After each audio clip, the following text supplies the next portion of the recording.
नमस्कार विद्यार्थियों। वेदांत क्लासेज में आप सभी का हार्दिक स्वागत व अभिनंदन।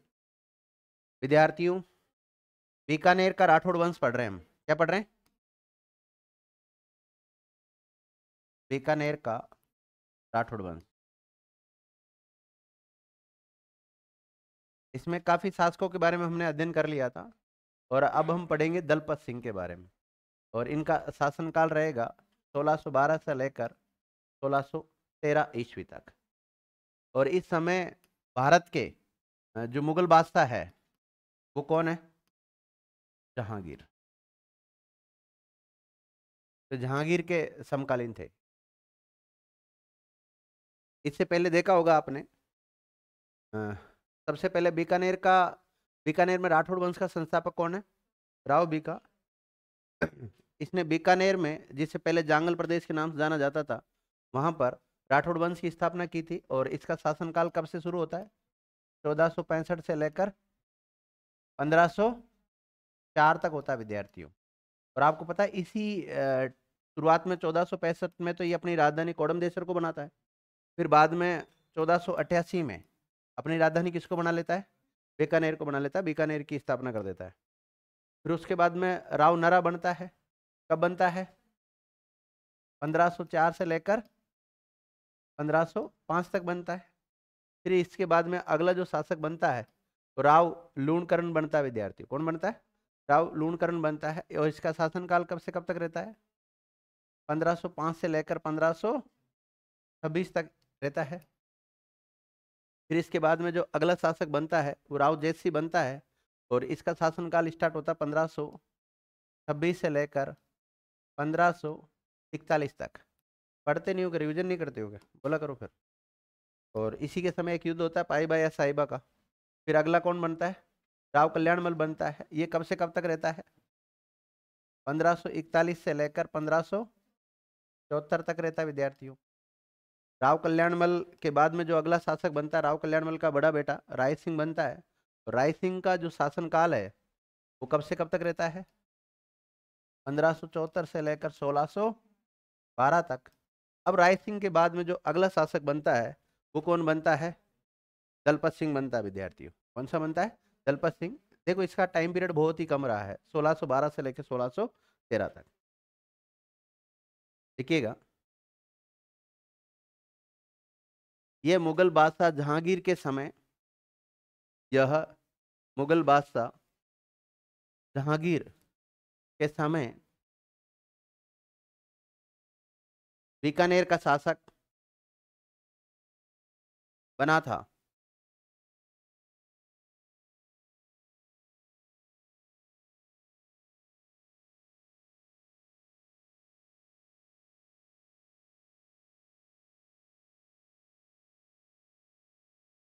लिख लिया विद्यार्थियों? अब देखो, 1612 में तो बना ही, और 1613 में जहांगीर के इसके बीच में मनमुटाव हो गया था किसी कारणवश। और जहांगीर ने इसे मृत्युदंड दे दिया था। क्या दे दिया था? मृत्युदंड दे दिया। और इसके स्थान पर नया शासक बनाएगा किसी को, तो सूर सिंह को अगला शासक बनाएगा। नोट डालो। 1613 ईस्वी में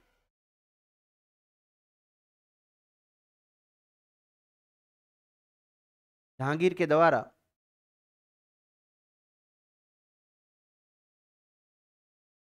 इसे मृत्युदंड दिया गया। क्या दिया गया? मृत्युदंड दिया गया। तथा इसके स्थान पर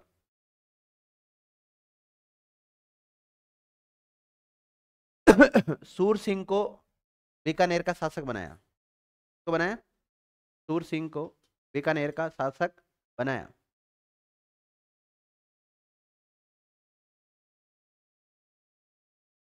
सूर सिंह को बीकानेर का शासक बनाया था। अब देखो विद्यार्थियों, जब भी आपने देखा होगा प्राचीन समय में कोई शासक की मृत्यु हो जाती थी तो उसके साथ में कुछ रानियां सती होती थी।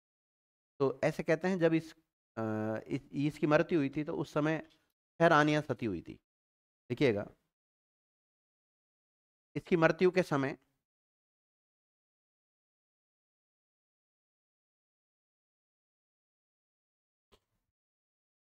मृत्यु के समय 6 रानियां, नहीं 6 रानियां सती हुई थी। सती प्रथा का नाम आपने सुना ही होगा। सती प्रथा एक समाज में ऐसी प्रथा है जो कि कुप्रथा में काउंट होती है। में कुप्रथा, कई रूढ़िवादी लोग इसको सही मानते हैं सती प्रथा को, लेकिन गलत है। किसी को, सबको जीने का अधिकार है ना। पति मर गया तो फिर पत्नियों को क्यों मार रहे हो जबरदस्ती? पहले कुछ इच्छा से सती होती थी अपने पति की खातिर, बाद में जबरदस्ती उनको सती कर दिया जाता था, जबरदस्ती चिता में बैठा दिया जाता था। तो 6 रानियां सती हुई थी। विद्यार्थियों, अगर पूछा जाए इसकी छतरी कहाँ पर है दलपत सिंह की, तो इसकी छतरी है भटनेर दुर्ग में। कहाँ पर है लिखिएगा, ये इन रानियों की लिख लो, ऐसे शॉर्ट में लिख लो आप। तो इनकी छतरियां, रानी सती हुई तो इनकी भी तो छतरी बनाई होगी ना वहां पर। इनकी छतरियां भटनेर दुर्ग में स्थित है।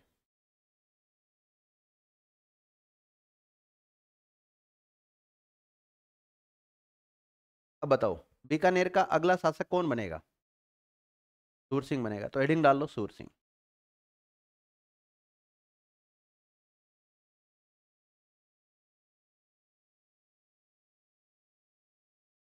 अब देखो सूर सिंह का टाइम पीरियड क्या रहेगा?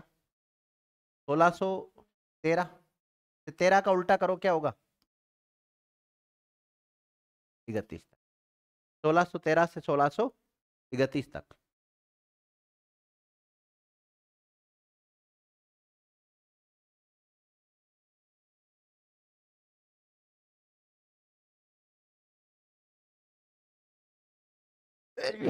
इसको शासक किसने बनाया था?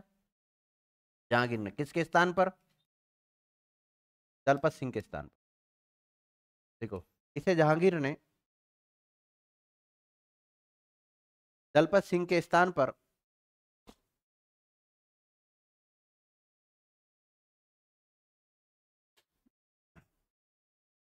दलपत सिंह के स्थान पर शासक बनाया था। हाँ सन्नू, दलपत सिंह का शासनकाल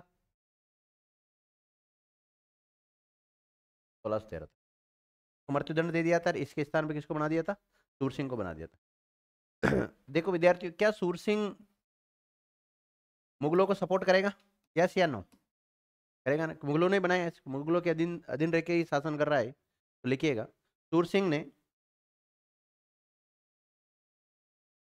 निम्नलिखित मामलों में, सूर सिंह ने निम्नलिखित मामलों में मुगलों की सहायता की थी।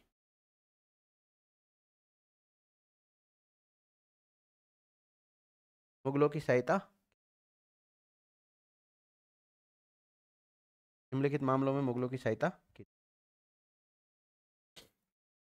क्या 1622 की अवधि इसके शासनकाल में आएगी? तो 1622 में जब खुर्रम ने विद्रोह किया था, किसने? खुर्रम ने विद्रोह किया था, तो उस विद्रोह का दमन किया था इसने। देखो इसने 1622 ईस्वी में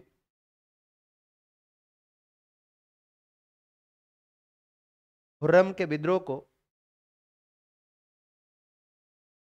खुर्रम के विद्रोह के दमन में मुगलों की सहायता की थी।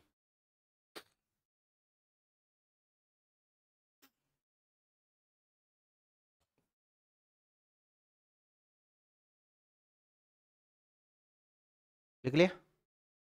देखो 1628 ईस्वी में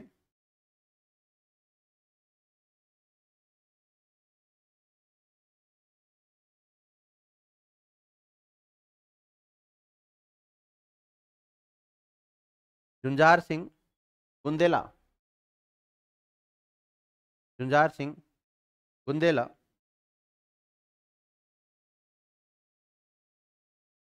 झुंझार सिंह बुंदेला के विद्रोह को दबाया था, है ना, का दमन किया था, जो भी लिखना था।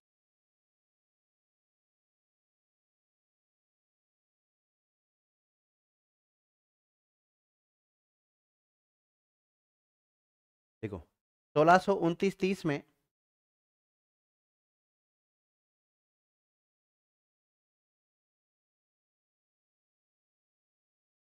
खाने जहां लोदी के विद्रोह का दमन किया था। खाने जहां लोदी के विद्रोह का दमन किया था। लिख लिया विद्यार्थियों?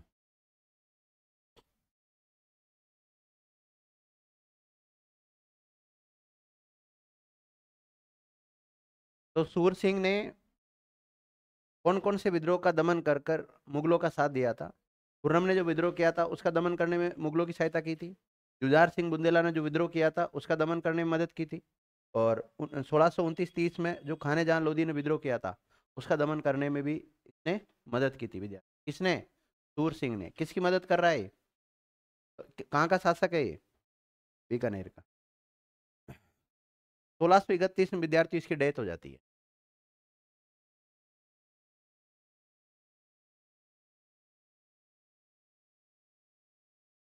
बुरहानपुर।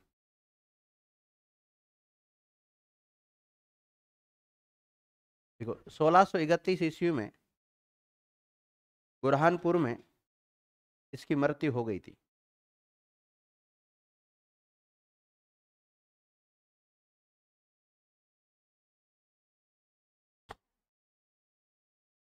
अब इसके बाद में विद्यार्थियों जो अगला शासक बनेगा वो सूर सिंह का बेटा करण सिंह बनेगा। कौन बनेगा? करण सिंह बनेगा। तो अगला शासक का नाम लिख सकते हैं आप, करण सिंह। ये करण सिंह वही है जिसके शासनकाल में एक राड़ होगी, मतीरे की राड़। कौन सी? मतीरे की राड़ होगी। नागौर और बीकानेर के बीच में युद्ध होगा। मतीरे का युद्ध कहते हैं, मतीरे की राड़ भी कहते हैं।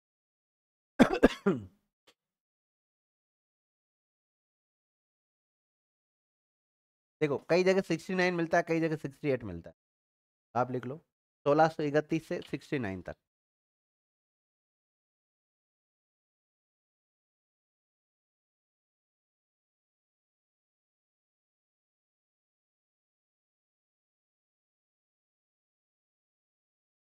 इसका पिता कौन था? पिता का नाम लिखो, शॉर्ट में लिख लो बस।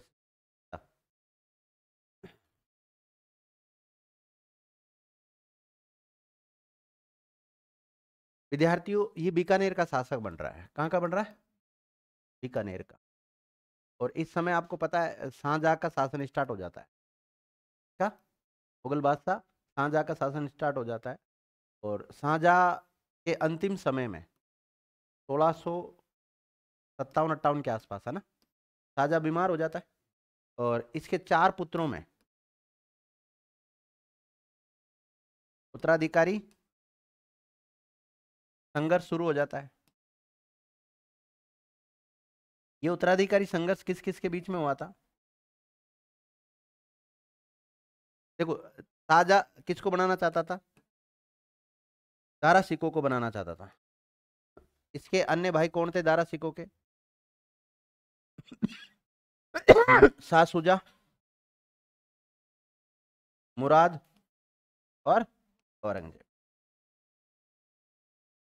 और इस समय ये उत्तराधिकारी संघर्ष शुरू होता है। यह दारा सिकों को अपना उत्तराधिकारी घोषित कर देता है शाह सुजा। हालांकि इसकी मृत्यु नहीं होती, लेकिन जब वो दर्शन वगैरह नहीं देता है, झरों का दर्शन नहीं देता है, तो ऐसी स्थिति में ये लगता है कि शाहजहां की डेथ हो चुकी है।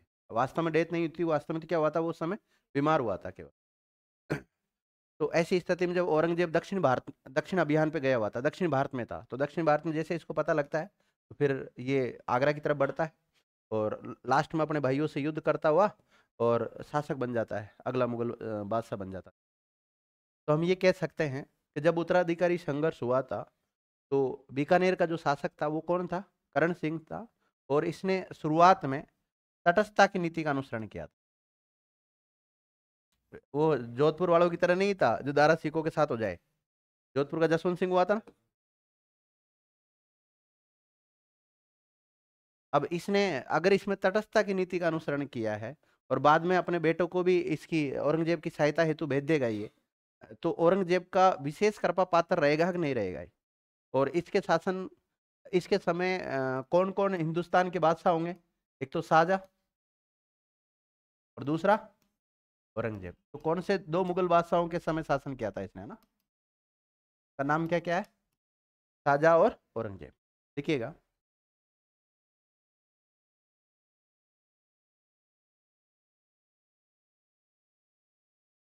जब मुगल शहजादों मुगल शहजादों में उत्तराधिकारी संघर्ष, मुगल शहजादों में जब उत्तराधिकारी संघर्ष छिड़ा,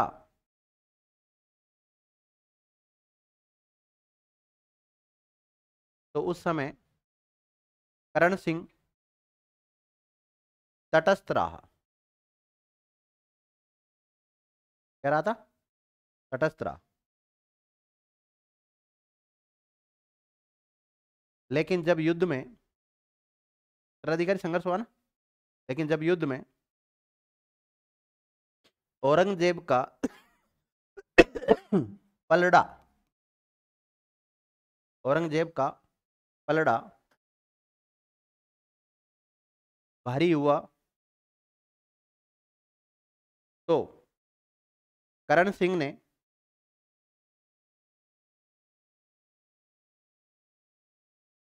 अपने पुत्रों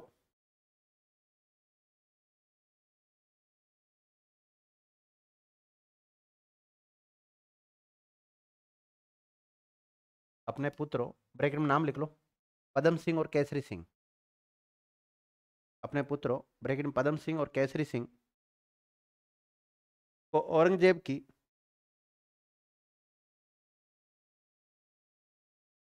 सहायता हेतु भेजा था।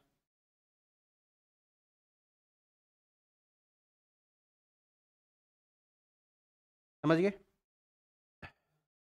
शुरुआत में तो किसी का भी साथ नहीं दिया, ना औरंगजेब का साथ भी नहीं दिया था, ना मुराद का दिया, ना शुजा का दिया, ना ही दारा सिकों का साथ दिया था। लेकिन जैसे ही पलड़ा किसका भारी हुआ, औरंगजेब का, तो इसने अपने दो पुत्रों को भेज दिया। खुद नहीं गया था, अपने पुत्रों को भेज दिया था। अब अंततः शासक कौन बनता है, मुगल बादशाह कौन बनता है? औरंगजेब बनता है। और औरंगजेब जैसे ही हिंदुस्तान का मुगल बादशाह बना, तो उसकी शरण में ये चला गया। देखिएगा, औरंगजेब के बादशाह बनते ही या शासक बनते ही लिख सकते हो, औरंगजेब के शासक बनते ही करण सिंह औरंगजेब की सेवा में चला गया था।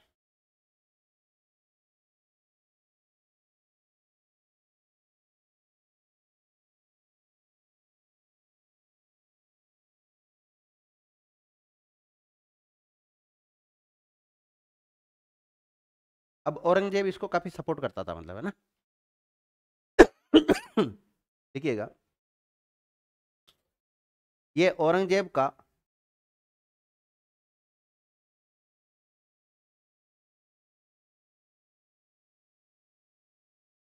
विशेष कृपा पात्र था। यानी औरंगजेब की इसके ऊपर क्या थी? विशेष कृपा थी।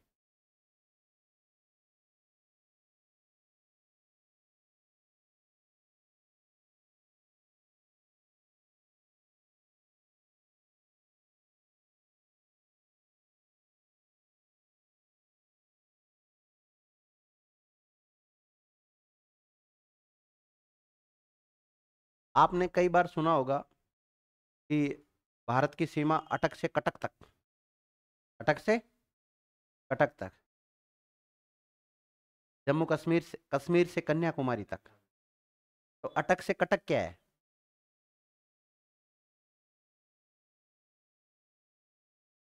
पश्चिम में जो भारत की सीमा थी, वो कहां पर थी विद्यार्थियों? अटक। और पूर्व में कटक। और कटक पड़ता है विद्यार्थी ओडिशा में। कहां पर?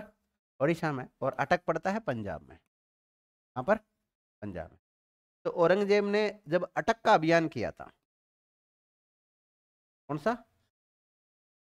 अटक अभियान किया था, तो उस समय औरंगजेब के साथ कौन गया था? करण सिंह गया था, क्योंकि यहाँ उज्बेगों का दमन करने के लिए गया था। और इन उज्बेकों ने बहुत ज्यादा आतंक फैला रखा था वहां पर अटक में। कहाँ पर? अटक में। और वहां के आसपास के जो राजपूत शासक थे उनको बहुत ज्यादा परेशान करते थे। कौन? उज्बेक। तो राजपूत शासकों की मदद की कि नहीं की करण सिंह ने? किसके साथ जाकर? औरंगजेब के साथ। तो ये राजपूत शासक किस किस से खुश है? एक तो करण सिंह से, एक औरंगजेब से, दोनों से खुश हुए। देखिएगा, जब औरंगजेब ने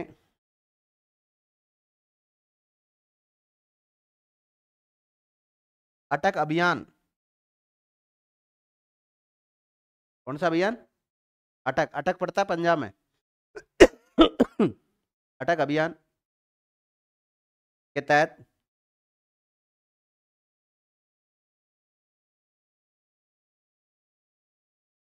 तहत वहां के राजपूत शासकों को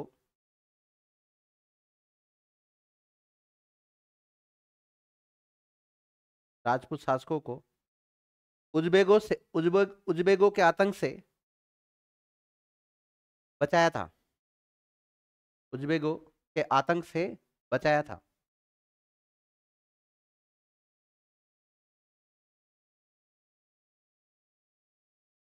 उस समय करण सिंह भी औरंगजेब के साथ था।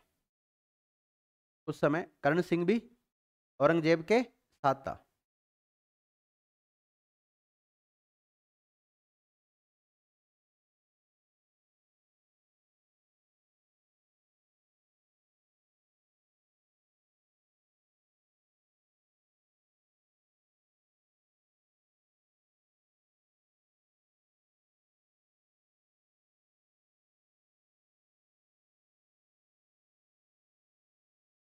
तो यहाँ के जो राजपूत शासक थे इन्होंने करण सिंह को कौन सी उपाधि दी? जांगलदर बादशाह की। और औरंगजेब को आलमगीर की उपाधि दी थी।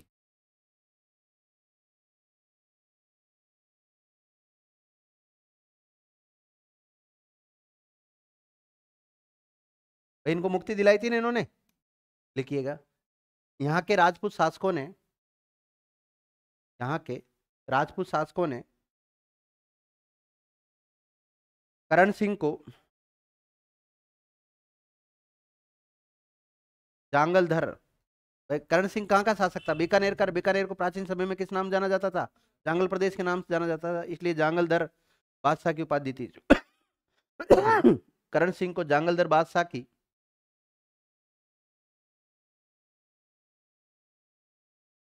उपाधि तथा औरंगजेब को आलमगीर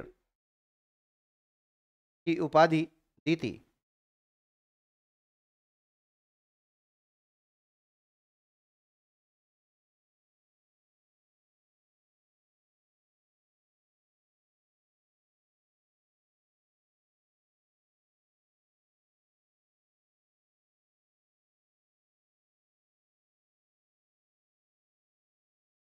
नोट डालो।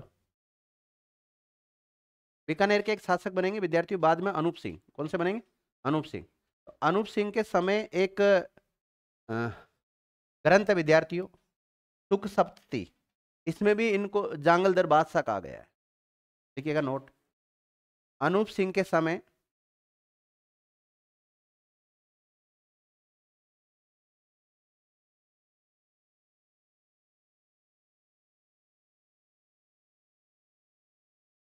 अनूप सिंह के समय अनुदित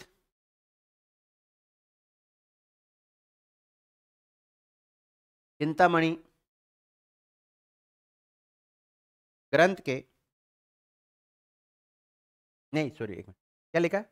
अनुदित, अनुदित ब्रैकेट में लिखना है ना, ये चिंतामणि भट्ट ने किया था अनुदित। अनुदित चिंतामणि भट्ट के ग्रंथ सुक्त सप्तती, सुख सप्तती में भी करण सिंह को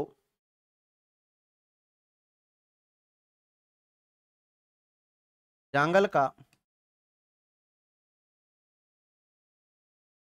पातशाह, बादशाह नहीं, पातशाह अर्थात जांगलधर बादशाह कहा गया है। क्या कहा गया है विद्यार्थियों? एक अनुदित ग्रंथ है जो चिंतामणि का है और जिसका नाम क्या है? सुक्त सप्तती। और ये अनूप सिंह के समय का है। किसके समय का है? अनूप सिंह के समय का। अनूप सिंह बाद में बीकानेर के शासक बनेंगे, ध्यान रखना। तो इस ग्रंथ में विद्यार्थियों भी इसको क्या कहा गया है? करण सिंह को जांगलधर बादशाह कहा गया है। जांगलधर बादशाह की उपाधि किसने दी थी?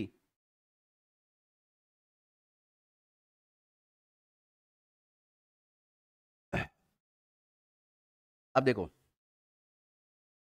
इसके समय एक राड होती है, एक युद्ध होता है, मतीरे का युद्ध। तो लिखो, हेडिंग डालो,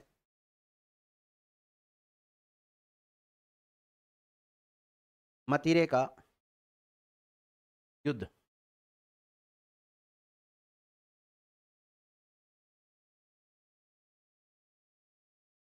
ये युद्ध को राड भी कहते हैं ना, कहीं लड़ाई हो जाती है कोई राड होगी आज तो। मतीरे का युद्ध या राड, ये राड कौन सी रियासतों के बीच में हुई थी?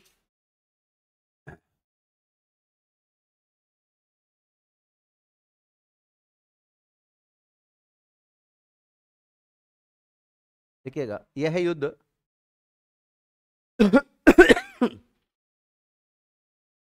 नागौर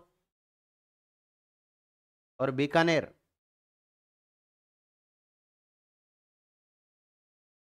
रियासतों के मध्य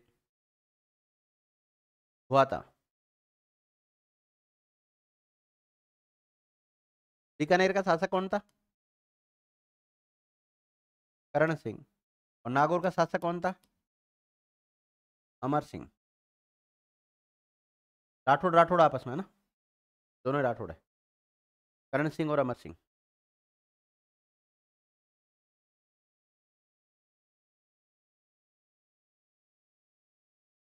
और नागौर का कौन सा गांव था? हम्म, जोखड़िया। कौन सा?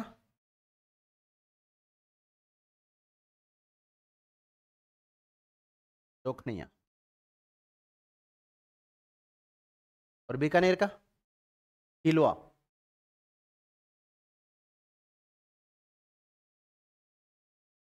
हिलवा गांव। इनके बीच विवाद हुआ था। अब बताओ, पौधा कहाँ लगा था?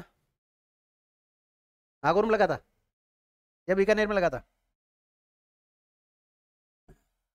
चलो जो भी है, अलग अलग इतिहासकार अलग अलग जानकारी देते हैं। कुछ तो कहते हैं बीकानेर में लगा था और कुछ कहते हैं नागौर में लगा था। कुल मिला के मतीरे को लेकर राड़ हुई थी वो। माना कि हम यह मान लेते हैं जोखड़िया गांव में पौधा लगा था। कहाँ लगा था? और उसकी बेल कहाँ चली गई? हिलवा गांव में चले गए विद्यार्थियों। तो ये किसान तो कहते, अब देखो इस बेल को तैयार किसने किया? जोखड़िया गांव वालों ने तैयार किया। लेकिन उसका जो फ्रूट लगा वो कहाँ लगा? हिलवा गांव, बीकानेर रियासत पड़ती थी, उनमें लगा। तो वो फल खा रहे, तो इन्होंने कहा भाई फल पे अधिकार हमारा है। इन्होंने कहा कि हमारा, तो आपस में ये दोनों किसान लड़ मरे। लड़ते लड़ते मामला कहाँ चला गया? करण सिंह के पास चला गया और उधर अमर सिंह के पास चला गया। दोनों दोनों अपने शासकों के पास चले गए। तो लास्ट में जाके दोनों रियासतों के बीच में क्या हो गया? टकराव हो गया। इसको लेकर, मतीरे को लेकर। अब देख लो विद्यार्थी, मतीरे की राड भी इतिहास में प्रसिद्ध है और यहाँ से कई बार सवाल भी बना है। ऐसी बात नहीं है कि मतीरे की राड को लेकर केवल एक बच्चों को केवल पढ़ाने के लिए ही यहाँ से दिया गया हो, बल्कि कई बार एग्जाम में सवाल पूछा गया कि मतीरे की राड कौन सी दो रियासतों के मध्य युद्ध का कारण बनी थी? कौन सी दो रियासतें थी और कौन से दो शासकों का नाम याद रख लेना आप, जी गाँव वाँव का नाम तो नहीं पूछा जाता।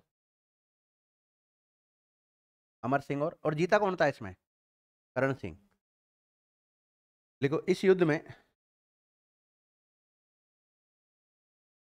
करण सिंह विजय हुआ।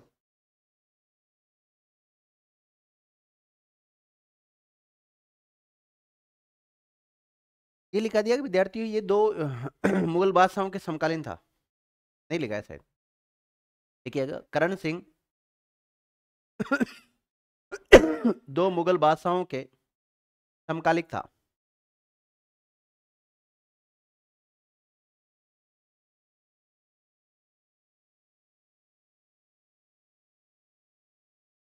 जो मुगल बादशाहों के समकालीन था, उनका नाम लिखो। पहला शाहजहां, पहला कौन है? शाहजहां। और दूसरा लिख लो औरंगजेब। और औरंगजेब का तो विशेष कृपा पात्र था ही।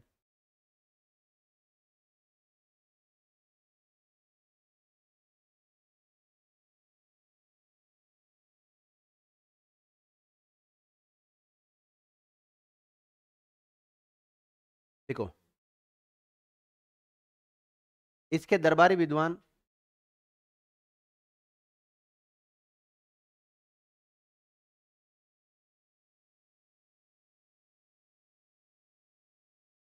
का नाम गंगाधर मैथिल।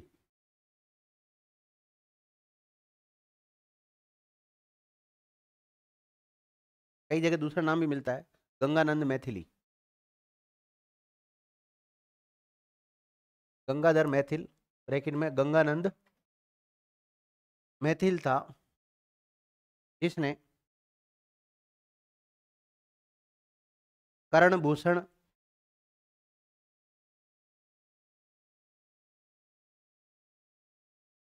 करण भूषण काव्य डाकिनी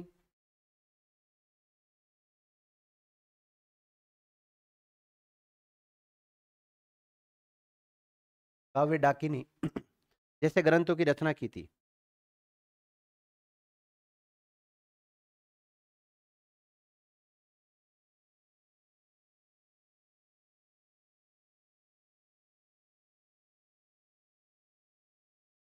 देखो, इसके शासनकाल में ही भट्ट होसिंग ने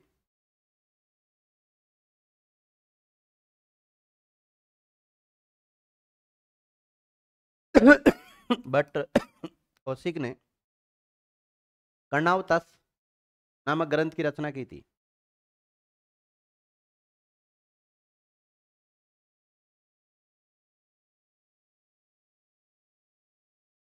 देखो, कवि मुदगुल ने कर्ण संतोष की रचना की। कर्ण संतोष की रचना की थी। तो कर्ण संतोष, कर्णावतरस, काव्य डाकिनी, कर्णभूषण, ये सारे ग्रंथ इसके शासनकाल के ही हैं। इसके, कर्ण सिंह के। अब देखो, आप क्या करते हैं, जैसे कोई युद्ध आया या इसकी कोई रोचक कोई कहानी है, तो उसको तो बड़ा इंटरेस्ट से पढ़ते हैं आप। लेकिन साहित्य पोर्शन आते ही उसको आप पढ़ते नहीं, और सवाल कहाँ से आता है? साहित्य पोर्शन से आता ज्यादातर। साहित्य पे तो आप विशेष ध्यान दें, कोई सा भी आप राजा पढ़े, राजा के समय अगर कोई ग्रंथ खुद ने लिखा है या लिखवाया गया उसने, तो वहां से सवाल बनता है, मान के। और फिर अगर स्पेशली आपके साहित्य दिया हुआ रहता है, तो फिर ये भी पूछा जाता है कौन सा ग्रंथ किसने लिखा है। और ये सवाल कई बार आते हैं, एक तरफ इन रचनाकार का नाम आता है, एक तरफ उसके ग्रंथ का नाम आ जाता है। और कुछ विद्वान कहते हैं कि 1668 में, और कुछ कहते हैं 1669 में, यानी 69 में इसकी क्या हो जाती है? मृत्यु हो जाती है। मृत्यु लिख लो विद्यार्थियों, 1668/69।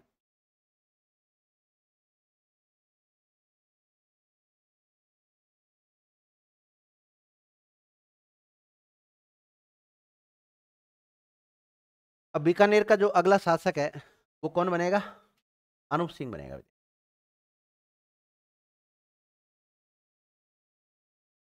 पहले वाले का कार्यकाल लिखा था आपने, 1631 से 69 तक लिखा था। इसका 1669 से लेकर 1698।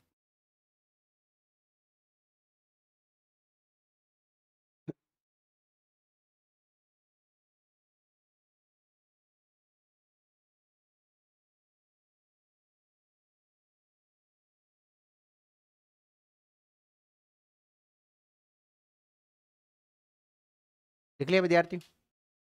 अब बताओ, इस समय हिंदुस्तान का मुगल बादशाह कौन रहेगा?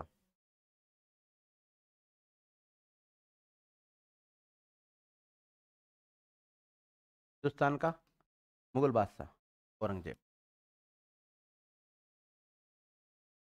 कहते हैं विद्यार्थी, औरंगजेब का राजनीतिक मामलों का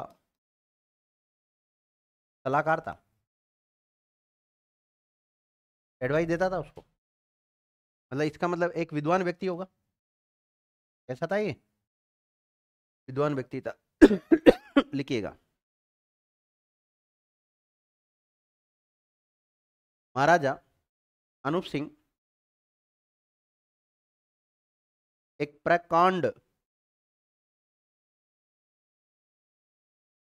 प्रकांड विद्वान, कौमा, राजनीति में कूटनीति आना जरूरी है आपको, नहीं तो आप अच्छे राजनीतिज्ञ नहीं बन सकते हो। अगर आप शासन करना चाहते हैं, राजनेता बनना चाहते हैं, तो राजनीति के साथ साथ आपको कूटनीति भी आनी चाहिए।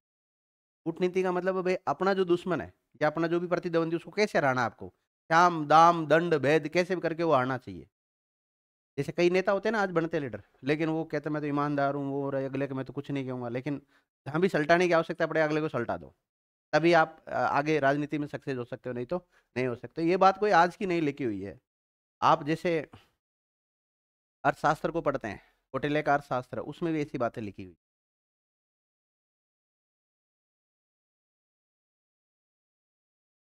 शुक्र नीति में भी ये बातें लिखी हुई। काफी प्राचीन जो ग्रंथ है उनमें अगर ये बातें लिखी हुई तो कहीं न कहीं तो इनमें सत्यता है। भाई अपने बड़े बुजुर्ग ने अगर कोई बात की है तो आज कहीं न कहीं वो बात सच होती कि नहीं होती, बताओ। तो जो प्राचीन ग्रंथों में जो बात लिखी हुई है आज वो कई बार सच होती है, तो इसका मतलब वो सत्य है। तो ये क्या था? एक प्रकांड विद्वान था। एक अच्छा कूटनीतिज्ञ था, विद्यानुरागी था,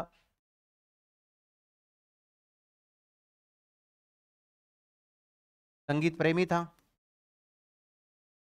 संगीतज्ञ, संगीत का अच्छा ज्ञाता कह सकते हैं, संगीतज्ञ, संगीत प्रेमी।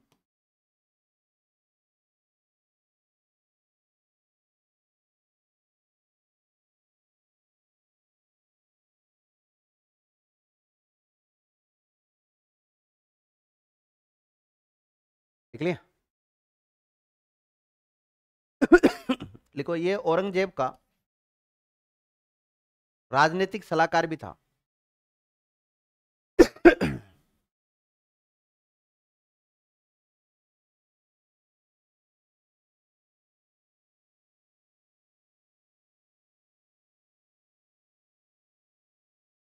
विद्यार्थियों, आपने अगर भारत का इतिहास पढ़ा होगा और उसमें मराठों के बारे में पढ़ा होगा, किसके बारे में?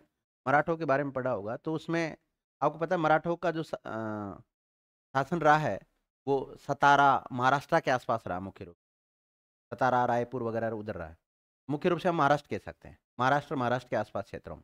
और हालांकि उन्होंने उत्तर भारत तक भी अपना अधिकार जमाने की पूरी कोशिश की थी, लेकिन मुख्य केंद्र उनका महाराष्ट्र ही रहा था।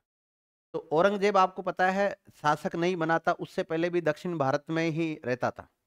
शाहजहाँ के काल में कहाँ पर नियुक्ति होती थी इसकी? ज्यादातर दक्षिण भारत में रहती थी। दक्षिण भारत की परिस्थितियों से, दक्षिण भारत की जो परिस्थितियां थी उनसे अच्छी तरह ये भली बाती जानकार था वहाँ का। लेकिन जब शासक बनेगा, जब इसके पिता श्री भी चाहते थे कि हम दक्षिण भारत पर अधिकार करें, दक्कन भारत पर, या दक्षिण, उन्होंने कई दक्कन अभियान किए, तो ये भी तो चाहेगा कि मैं दक्षिण भारत पर अभियान करूं। तो दक्षिण भारत पर अभियान करेगा तो दक्षिण भारत की भी कुछ क्षेत्रीय राजवंश थे वहां के, तो उनसे प्रतिरोध होगा, उनका झगड़ा होगा, ऐसी बात है, युद्ध करना पड़ेगा। तो उसमें प्रतिद्वंदी सबसे प्रमुख थे विद्यार्थी मराठा। कौन थे? मराठा। उसके अलावा वहां पर एक क्षेत्र विद्यार्थी गोलकुंडा। इसके अलावा आपने अगर मध्यकाल में पढ़ा होगा तो विजयनगर साम्राज्य, बहमनी साम्राज्य, ठीक है। इसके अलावा ये मैसूर वाला क्षेत्र है, हैदराबाद वाला क्षेत्र है। हैदराबाद का निजाम का नाम सुना होगा आपने, मैसूर का नाम सुना होगा। तो ये क्षेत्रीय वहां पे उस समय राजवंश थे, वहां पर इनका काफी प्रभाव था क्षेत्र में। तो अब कोई व्यक्ति ऊपर देश, भारत का मैप दिखाता हूँ, रुको।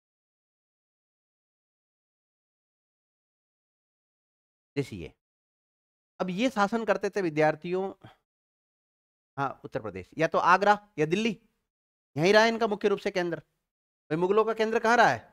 या तो आगरा रहा या दिल्ली रहा है। यहां से ये विद्यार्थियों इस क्षेत्र पे जाके कब्जा करना चाहते हैं, या फिर मैसूर कर्नाटक में पड़ता है, इसके अलावा गोलकुंडा वगैरह, ये पूरा जो क्षेत्र है, इस क्षेत्र पे अधिकार करने से पहले आपको मराठों को सल्टाना पड़ेगा। और मराठों में तो आपको पता है शिवाजी महाराज का नाम आपने सुना होगा, छत्रपति शिवाजी, उनके बेटे संभाजी वगैरह, और उनका नाम आपने सुना ही है। तो बहुत सारे इतने और पेशवा आगे थे बाद में, काफी शक्तिशाली हुए हैं वो भी। तो इन्होंने, और फिर यहाँ की परिस्थितियां अलग है, ये विद्यार्थी गुरिल्ला युद्ध पद्धति को अपनाते थे जंगलों में। ये क्या करते, जैसे उत्तर भारत से सेना आती, उत्तर भारत की जो इनकी जो सेना थी वो मैदानों में काफी मतलब मजबूत होती थी, मैदानों में बढ़िया युद्ध लड़ लेते थे, लेकिन पहाड़ी इलाकों में युद्ध नहीं लड़ पाते थे। और यहाँ की भौगोलिक दशा है, ये जो लोकल लोग है वो अच्छी तरह जानते थे भाई, जो व्यक्ति आज जंगलों में रहता है, और अगर आप सामान्य जो शहरों में व्यक्ति रहते हैं और जाके उनसे युद्ध लड़ोगे तो आपका हारना तय है। और वो जंगल वाले को अगर आप मैदान में लेके आ जाओगे तो जंगल वाला मैदान में हार जाएगा। फिर शिवाजी के साथ ऐसे ही तो हुआ था। और मराठा जो उत्तर भारत में अपना अधिकार नहीं जमा पाए थे, पानीपत का तरती युद्ध का नाम सुना होगा आपने। पानीपत का तरती युद्ध में मराठों की हार का पीछे कारण यही था। पानीपत कहाँ पड़ता है? हरियाणा में पड़ता है, एक मैदानी क्षेत्र है। कैसा है? मैदानी क्षेत्र। यही युद्ध अगर दक्षिण भारत में होता है या किसी जंगली इलाके में होता तो ये मराठा 100% जीतते उसमें। चलो, तो एक बार औरंगजेब ने मराठा अभियान किया था, यानी मराठों को हराने के लिए अभियान किया था। तो उसमें बीकानेर का जो शासक है, विद्यार्थियों, कौन से शासक के बारे में पढ़ रहे हैं हम? अनूप सिंह के बारे में। तो अनूप सिंह को भी भेजा था वहां पर। देखिएगा, 1670 ईस्वी में। कब?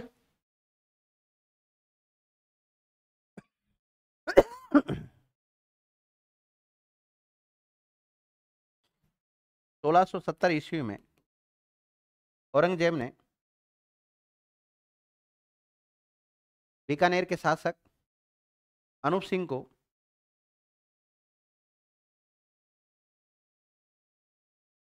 मराठों के विरुद्ध भेजा था।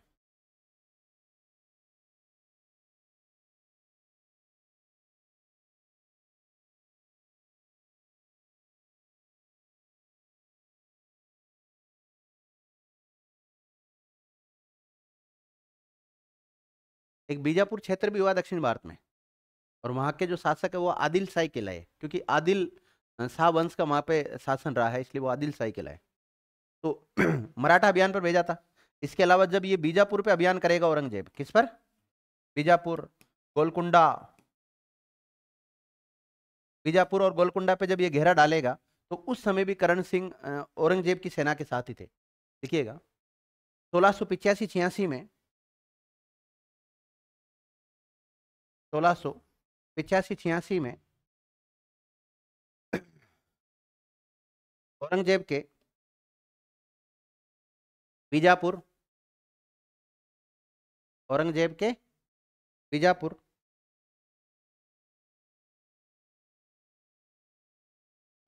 अभियान तथा,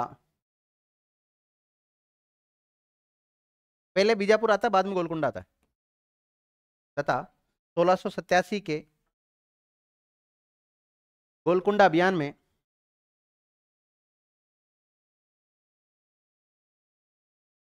अनूप सिंह मुगल सेना के साथ था।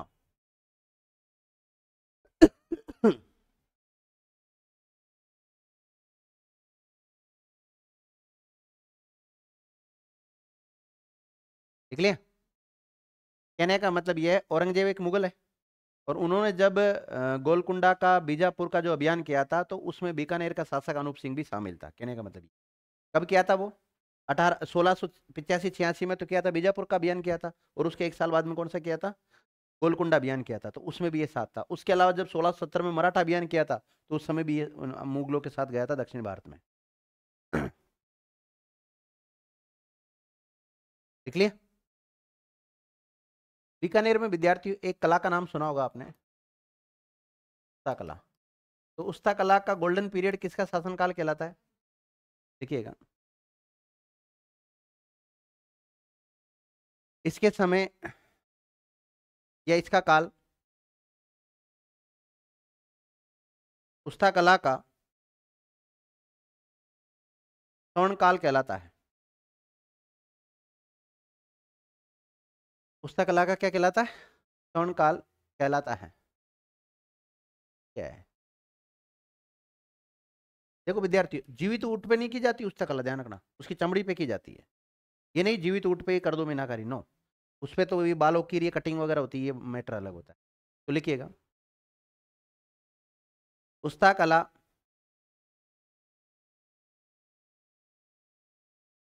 का कलाकार क्या कहलाता है? उस्ताद कहलाता है। वैसे उस्ता कला के बारे में तो मैंने लिखा दिया आपको कई बार, चलो एक एक दो पॉइंट और लिखा देता हूँ। देखो उस्ता कला ऊंट की चमड़ी पर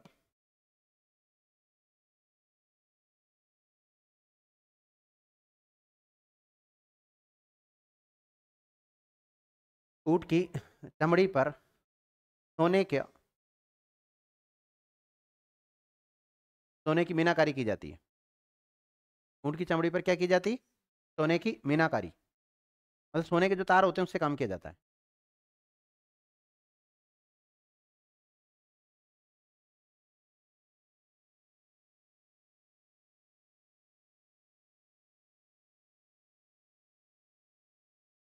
भगवत गीता का नाम सुना होगा आपने?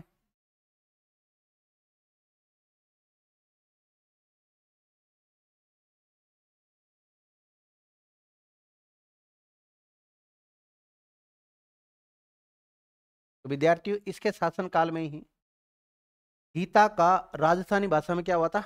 अनुवाद। मैंने कहा ना खुद विद्वान व्यक्ति था ये, विद्वानों को भी शरण देता था ये। देखिएगा इसके समय पहली बार गीता का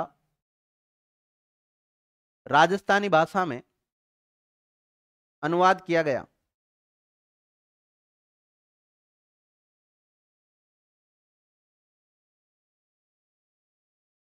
कौन सी भाषा में विद्यार्थियों? राजस्थानी भाषा में अनुवाद किया गया। तो गीता का राजस्थानी भाषा में पहली बार अनुवाद किसके शासनकाल में हुआ? अनूप सिंह के शासनकाल में हुआ। और जो अनुवाद करने वाले व्यक्ति थे उनका नाम क्या था? आनंद राम। गीता को राजस्थानी भाषा में किसने अनुवादित किया? आनंद राम ने किया। नाम लिख लो इसका।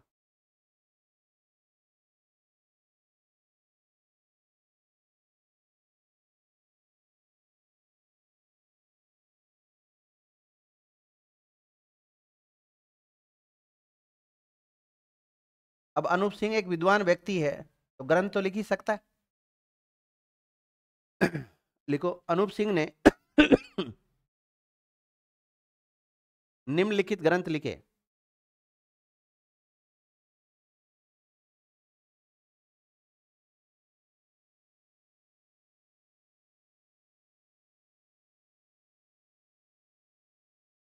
अनूप विवेक ग्रंथ,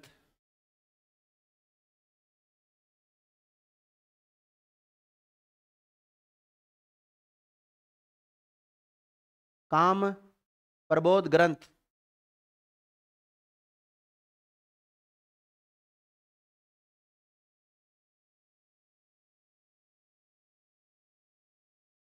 अनुपोदय ग्रंथ, श्राद्ध प्रयोग,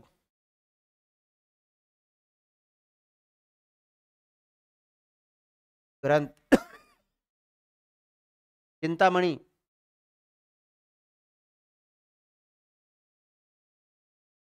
चिंतामणि,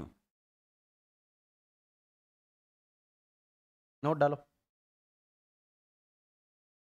गीत गोविंद की अनुपोदय टीका भी लिखी है। गीत गोविंद पे एक टीका लिखी इन्होंने।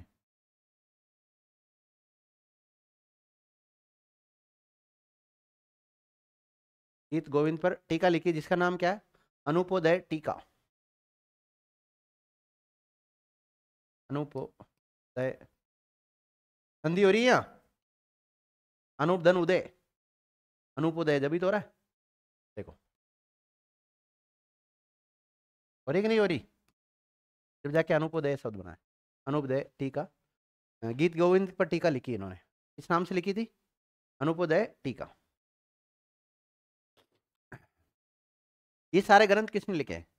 देखो मैं फिर बता रहा हूँ, अनूप सिंह से हमेशा साहित्य से क्वेश्चन आता है। निम्नलिखित में से कौन सा ग्रंथ अनूप सिंह ने शिवम ने लिखा है? ये सारे ग्रंथ इसके शिवम के द्वारा लिखित है। और एक क्वेश्चन आता है कि निम्नलिखित में से कौन से ग्रंथ की रचना अनूप सिंह के शासनकाल में हुई? तो फिर इसके खुद खुद ने भी लिख सकता है और उसके दरबारी विद्वान भी लिख सकते हैं। ये सारे ग्रंथ तो किसने लिखे? खुद शिवम ने लिखे हैं, अनूप सिंह ने। अनूप सिंह के स्वयं क्या है ये? स्वयं द्वारा रचित।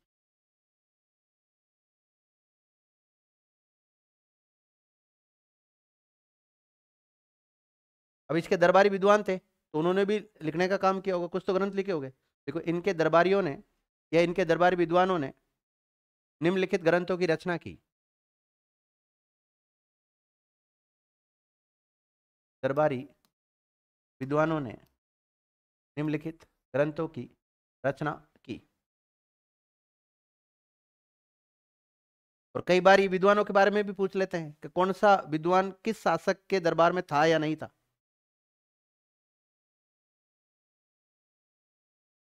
पहला नाम लिखो विद्यार्थियों, मणिराम। मणिराम। मणिराम ने ग्रंथ लिखा विद्यार्थियों, अनूप व्यवहार सागर।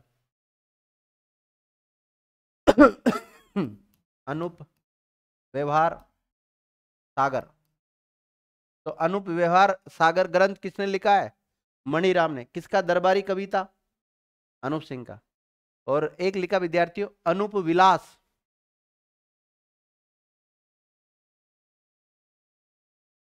देखो अनूप विवेक पूछे तो किसने लिखा है?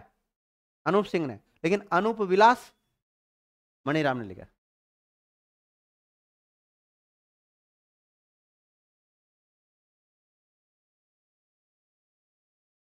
दूसरा विद्वान का नाम लिखो, अनंग भट्ट।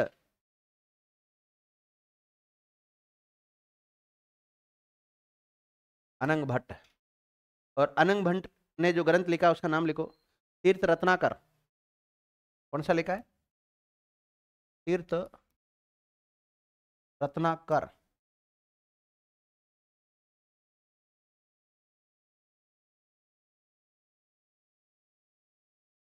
लिख लिया?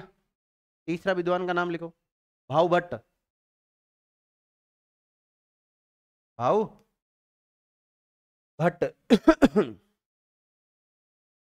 और इसने ग्रंथ लिखा विद्यार्थियों, संगीत अनुपांकुश।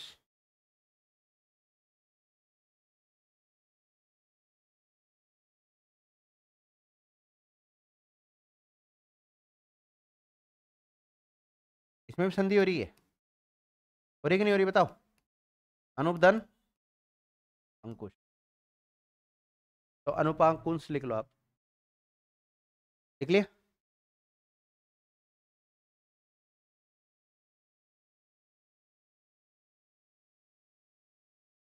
एक और लिखो इसका ग्रंथ, अनूप संगीत रत्नाकर।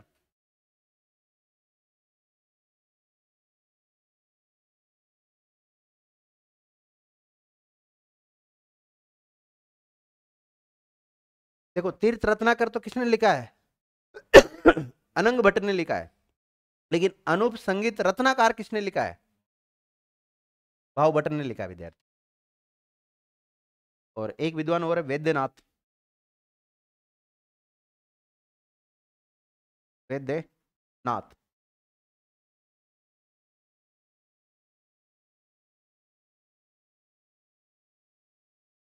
लिख लिया? और इसने लिखा ज्योत उत्पत्ति सार। ऐसे लिख लो, ज्योत उत्पत्ति सार। ज्योत उत्पत्ति सार।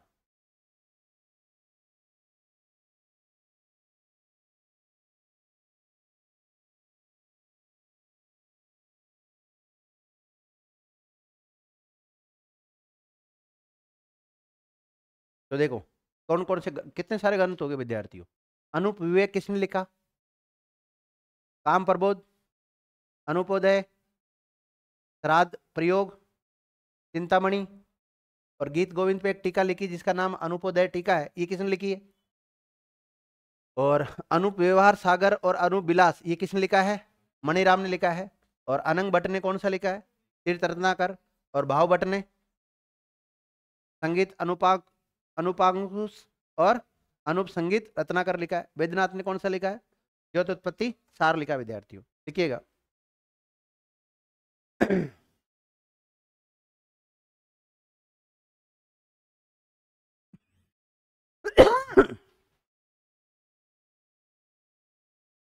हम ये लिख सकते हैं क्या, अनूप सिंह को विद्वानों का जन्मदाता भी कहा जाता है। देखिएगा, अनूप सिंह को विद्वानों का, खुद विद्वान है और विद्वानों को आश्रय भी दे रहा है, अनूप सिंह को विद्वानों का जन्मदाता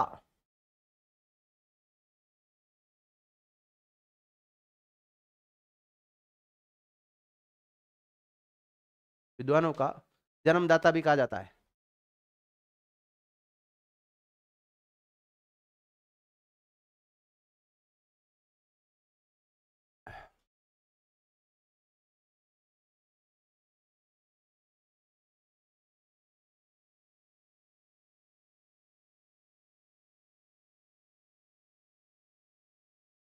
लिखिएगा, इसने अनूप संग्रहालय की स्थापना भी की। तो आपसे पूछा जाए अनूप संग्रहालय कहाँ है, बीकानेर में। अनूप संग्रहालय की स्थापना भी की थी। तो अनूप संग्रहालय की स्थापना कौन करता है, अनूप सिंह। कहां पर करता है, बीकानेर। देखो विद्यार्थियों, आप अभी जैसे मंदिर वगैरह देखते हैं तो ज्यादा मंदिर उत्तर भारत में दिखाई देते हैं आपको, दक्षिण भारत में मंदिर ज्यादा कहाँ है, दक्षिण भारत में ज्यादा मंदिर है, ध्यान रखना। तो अनूप सिंह दक्षिण भारत के अभियानों पे जाता था, कभी मराठों के विरुद्ध गया तो कभी गोलकुंडा के विरुद्ध गया तो कभी बीजापुर के विरुद्ध गया था। तो दक्षिण भारत में इसको जो भी किसी देवी देवताओं की मूर्ति मिलती रखता थैले में, और जब भी इसको बीकानेर आना होता तो बीकानेर लाता, और बीकानेर में आपको पता है 33 करोड़ देवी देवताओं का मंदिर है, वहां पर स्थापित करवा देता था। देखिएगा, अनूप सिंह दक्षिण भारत से चोर के नहीं लाता था, पागल हो।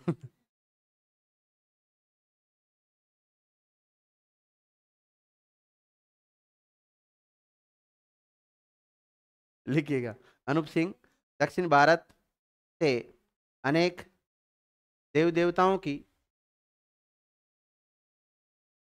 मूर्ति लाया और उन्हें बीकानेर के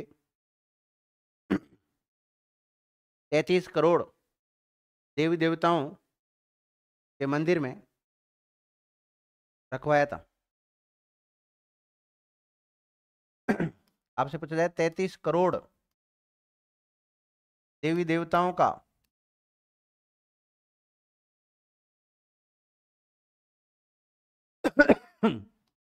देवताओं का मंदिर कहाँ है, बीकानेर में विद्यार्थी।